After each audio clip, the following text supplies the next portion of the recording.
हमरी अटरिया पे आजा रे सवरिया, हमरी अटरिया पे आजा रे सवरिया, देखा देखी तनिक हुई जाए रे हमरी अटरिया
भीतर बारो टोरा मारो हटरो भीतर बारो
हंस के हमें बिदा लो, हमें बिदा लो और अपनों बना लो, अपनों बना लो, हाँ अपनों बना लो। अब काय मुँह गोड़े आ लाओ, काय नाव पटा लाओ, अब काय मुँह गोड़े आ लाओ, काय नाव पटा लाओ।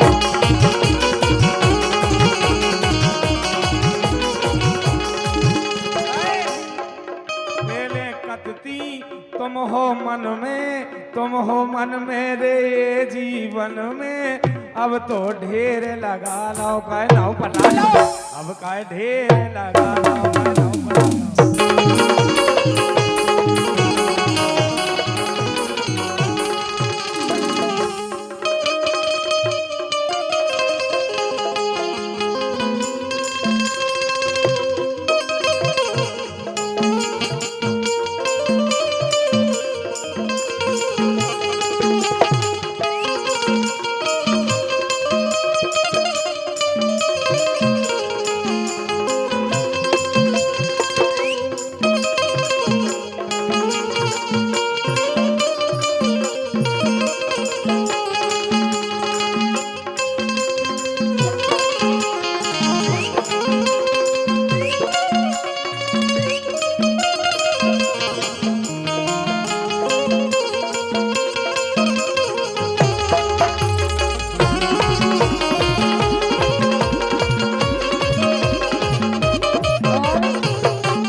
सम्राट पत्रकार, देशराज पत्रकार और सम्मानीय जगदीश भैया 100 रुपया दे रहे हैं। बहुत बहुत धन्यवाद। सम्मानीय मनीष सम्राट, देशराज पत्रकार जगदीश भैया। ओके वो है।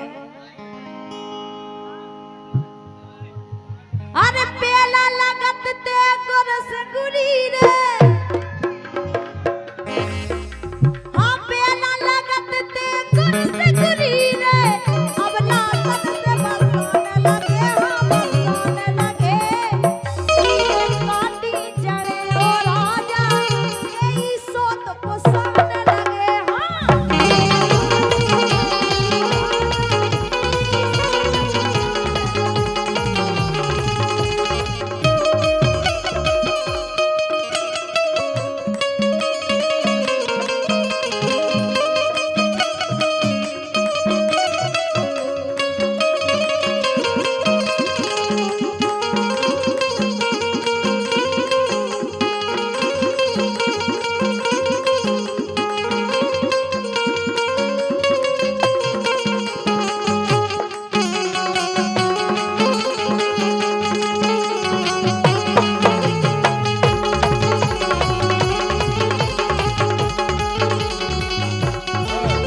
छेलन के नंग नंग था तोलती, हल्ला से ढंग से नहीं बोलती, छेलन के नंग नंग था तोलती।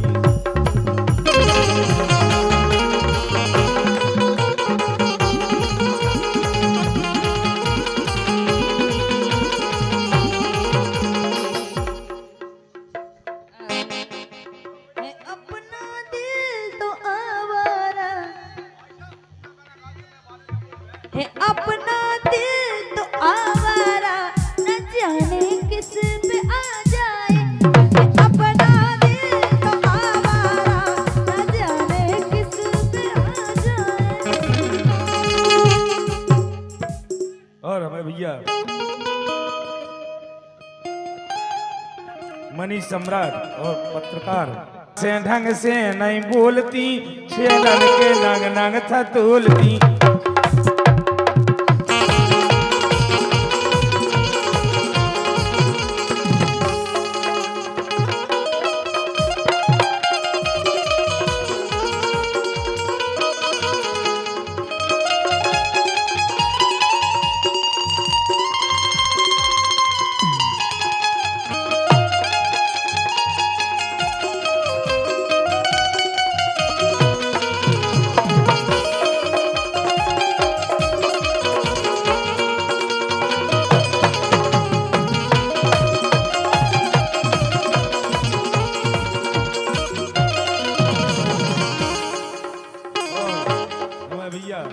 अमोल सिंह ठाकुर साहब, उनकी तरफ से भी फरमाइश आई, बहुत बहुत धन्यवाद।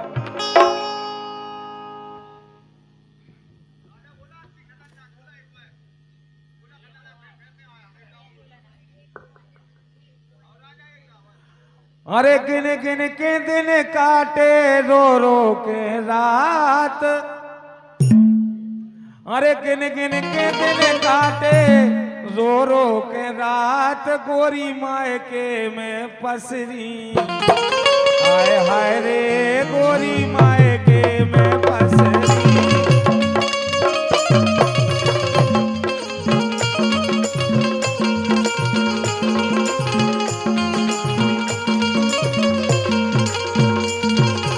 गिन गिन के दिन काटे रो रो के रात, गोरी मायके में पसरी, हाय हाय रे गोरी मायके में पसरी।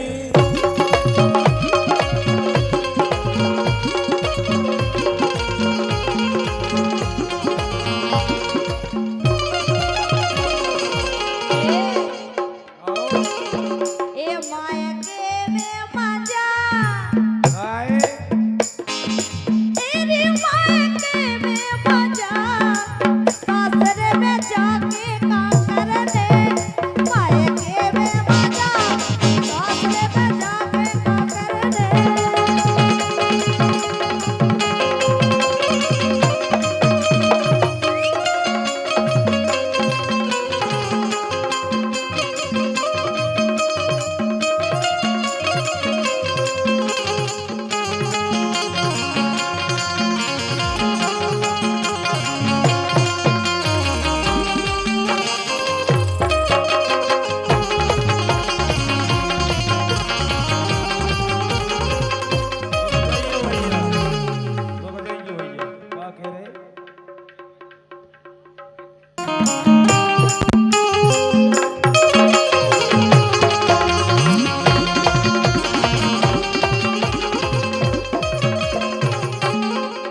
ठाकुर वारी बात, ठाकुर वारी बात, ठाकुर वारी बात, ठाकुर वारी बात, ये दई सो पथरा की मानियो, ठाकुर वारी बात।